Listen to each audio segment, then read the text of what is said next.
The philosopher Henri Bergson says it's funny when a human being behaves like an object. I bet that bit killed in the Chuckle Hut. Coming up on Philosophy Talk. Oh, he didn't perform stand-up comedy. He was a philosopher. Henri Bergson and the flow of time. Bergson thought the world was constantly in motion. Like one moment after another, each different from the last? He didn't believe in moments. Give me a minute to think about that. Nope, didn't believe in those either.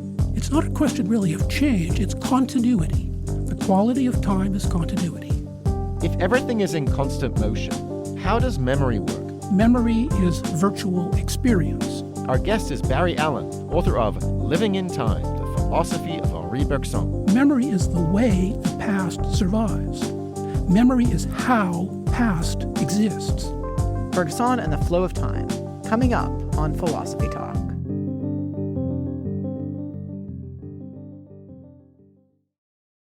Thanks so much for downloading this excerpt of Philosophy Talk. You can find the complete episode at our website, philosophytalk.org, where you can also subscribe for free. Or become a premium subscriber and question everything in our library, from Aristotle to Zhuangzi, from architecture to Zen Buddhism. Recent cuts to universities and public media mean that your support for the program is more important than ever. If you can contribute $500 or more, we'll thank you by name in the credits. And now, on with the show.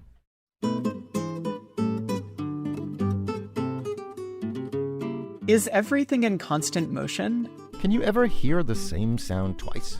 Could intuition put us in touch with the deepest reality of the world? Welcome to Philosophy Talk, the program that questions everything. Except your intelligence. I'm Ray Briggs. And I'm Josh Landy. We're coming to you via the studios of KALW San Francisco Bay Area. Continuing conversations that begin at Philosopher's Corner on the Stanford campus, where Josh teaches philosophy.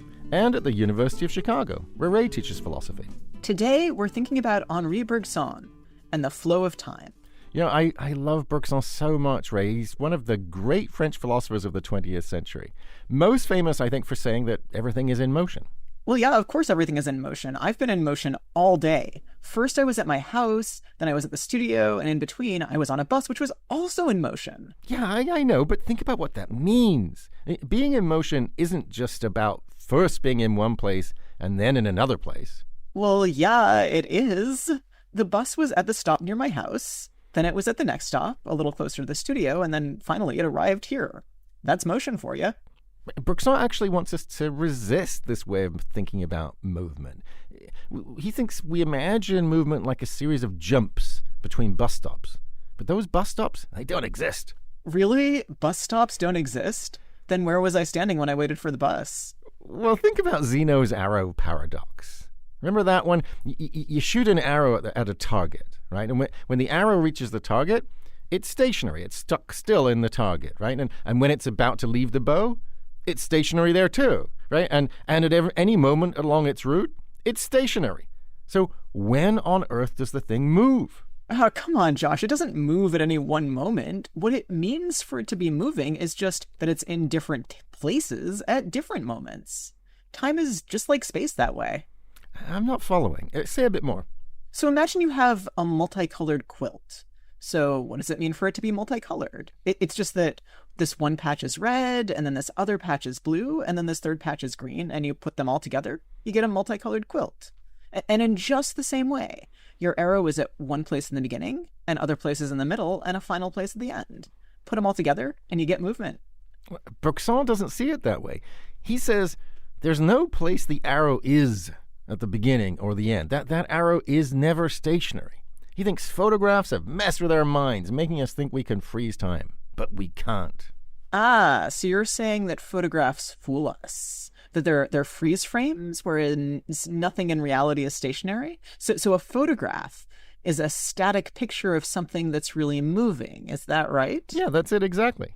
Ah, you just admitted that the photograph is a static picture. So that proves that something in the world is stationary. Okay, I spoke too soon. But I do have an answer for you. You ever seen a photo from 100 years ago? Oh, sure. It's got some stodgy-looking people in it. It's all sepia-toned. Everyone's wearing hats. Yeah, but not just that. It's almost certainly going to be faded. Even a photograph changes over time. It just changes too slowly for us to notice. Everything is in movement. I don't buy it. But even if you're right, so what? Well, for one thing, it shows how easily your mind can mislead you. Right? And people think it's objective to see the world in terms of freeze frames. But once you get Bergson's point about movement, you'll never see anything the same way again. I don't find these arguments very moving, Josh. Oh, good pun, Ray. But okay, even if you don't agree with Bergson about movement, maybe you'll like his idea about free will. He thinks it's real. Or the enduring self. He thinks it's not real. Or conformity. Bergson thinks that the greater part of the time we live outside ourselves. That's what he says, because we're constantly trying to please other people. Well, I'm not going to be convinced because I don't care about pleasing you. Okay, that's fair enough, Ray, but maybe you'll want to please our guest. It's Barry Allen from McMaster University, author of Living in Time, The Philosophy of Henri Bergson. But first, more than 100 years ago, Henri Bergson met Albert Einstein in a high-profile debate that pitted science and technology against philosophy and humanism. Any guess who won? We sent our roving philosophical reporter Cheryl Kaskowitz to find out. She files this report. Muhammad Ali in the red trunks, Joe Frazier. In the green trunks, they appear very light. Over the years, many high-profile boxing matches were hyped as the fight of the century. One of the greatest was Ali versus Frazier in 1971 at Madison Square Garden in New York City. Hundreds of millions are seeing this bout around the world, a packed house at Madison Square Garden. But almost 50 years before that fight, there was another epic battle between two titans on the world stage that most people don't know anything about. This one happened on April 6, 1922, in Paris. In one corner was 62-year-old Henri Bergson, one of the most famous philosophers of his day. He was surrounded by his friends and colleagues at the French Society of Philosophy, basically the intellectual equivalent of Madison Square Garden. And in the other corner was a theoretical physicist 20 years younger than Bergson, who was just starting to become an international celebrity, Albert Einstein. He was the first German scientist to travel to Paris in the years after the Great War, so things were a little tense from the start. Of course, there was no physical boxing ring. In fact, there wasn't even a stage with two podiums set up facing each other. Nobody really expected a debate. Nobody wanted a confrontation. I'm Jimena Canales. I'm a historian of science. Canales is the author of The Physicist and the Philosopher, Einstein, Bergson, and the Debate That Changed Our Understanding of Time. Einstein had just become famous in 1919. That's when two British scientists studied a solar eclipse and found that Einstein's theory of general relativity was correct. It caused a worldwide sensation. Einstein was invited to give a talk to explain the philosophical implications of his theory of relativity. It is significant that he wasn't invited to the Société de Physique by the physicist. He was invited to philosophers who were even more open to his revolutionary views.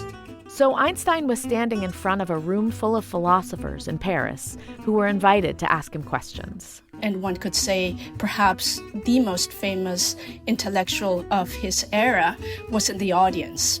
That's Bergson. He rose to international fame in 1907 with his book Creative Evolution, which was a philosophical response to Darwinism. His lectures attracted overflow crowds. He was actually working on a book responding to relativity when Einstein came to Paris. And the conference organizers prompted Bergson to speak. J'étais venu ici pour écouter. He said, I came here to listen. It was never my intention to give a speech, but I yield to the amicable insistence of the Philosophy Society. He went on to talk for long enough that even though other philosophers also spoke, this event would forever be known as a debate between Einstein and Bergson. He started by saying how much he admired Einstein's work before delving into the problem of time in Einstein's theory, since that was, after all, Bergson's area of expertise. Some people later said that the science was too complex for a philosopher like Bergson to understand. Bergson was not making a point of physics, he was making a philosophical point. And the philosophical point that he was making is that Einstein was confusing or exchanging clocks and people. For Bergson, clocks were human inventions. They pointed to an underlying concept of time with a capital T and weren't a substitute for time itself. But Einstein wasn't convinced about this larger capital T time. Einstein responded with a very provocative statement. He said the time of the philosophers does not exist. That was a mic drop even back then. He continued, there is only a psychological time different from the time of the physicist. The common interpretation is that Einstein won the debate. That seems clear just in the fact that Albert Einstein is still a household name, while most people haven't heard of Henri Bergson. But the victory went beyond those two men. Science and technology won, pushing philosophy and the humanities aside as the arbiters of our understanding of how things work. And with the monumental rise of technology since then, the essence of their debate continues. It's about the relation between a human being and a mechanism. In their case, it was a clock.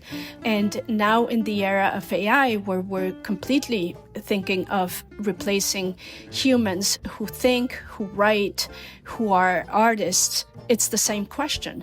So if all those epic boxing matches were known as the fight of the century, maybe this debate should be called the fight of all time, both for its subject matter and because its impact has already stretched past the century mark. For Philosophy Talk, I'm Cheryl Kaskowitz. Want to hear more? You can find the complete episode at our website. Or for unlimited listening, become a premium subscriber at philosophytalk.org.